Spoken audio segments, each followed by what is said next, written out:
Hi, friends. Today I'm going to show you how to make a beginning of the year assessment for your student. So, this is one that I used to make for my kindergartners every year. I'm going over their standards such as colors and shapes. You'll see me make a little mess up there, which is perfect to leave to show them that teachers and adults make mistakes too, and we are not perfect.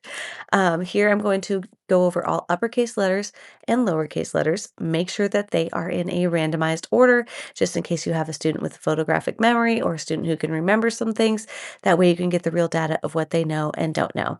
And then lastly, I'll put numbers here for them to identify from 0 to 10. Now I'm going to make my recording sheet where I can record all of the students' answers of what they know and what they don't know. So I'll start just by matching up everything, going over the colors and the shapes and the letters and making sure everything's in the right order as I had put it on the sheet that the student will be looking at. You'll also see me count up and write the totals.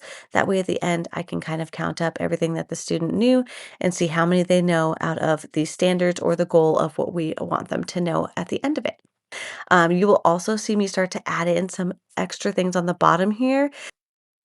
Here you will just have the student count as high as they can, and when they make a mistake, go ahead and stop them and write that highest number down there.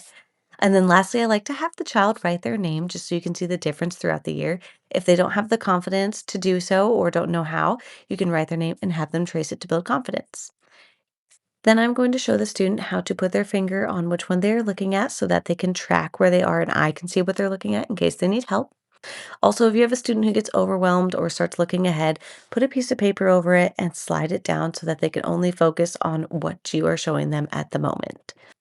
Lastly, I'm going to show you how to mark your recording sheet. So here I just grab a pen and I am going to go through the ones that they don't know and circle the ones that they do know. At the end, I will tally it up to show how many they know out of the category that I'm on. Here, I'll make a little key on the bottom too, just to help myself and remind myself in the future of how to know if it was correct or incorrect. And then I'm going to grab two other colors and do this test again in the middle of the school year and at the end of the school year to see how the student is progressing, what they're learning, and what they may need a little more help with or what they have already mastered. So this is a great way to track your student's progress.